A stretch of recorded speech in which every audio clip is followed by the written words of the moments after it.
मकबूजा कश्मीर में मुसलमानों पर होने वाले मजालम के खिलाफ लाइन ऑफ कंट्रोल पर बसने वाले वादी नीलम के शहरी सरापा एहतजाज।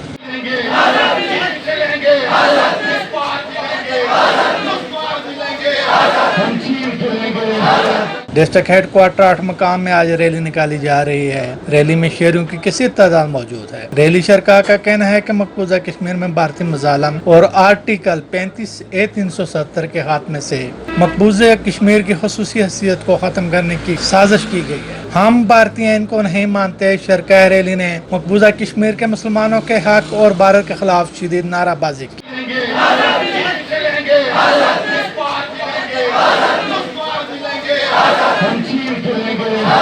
मलक वकार के न्यूज़ वादी नीलम आज़ाद कश्मीर।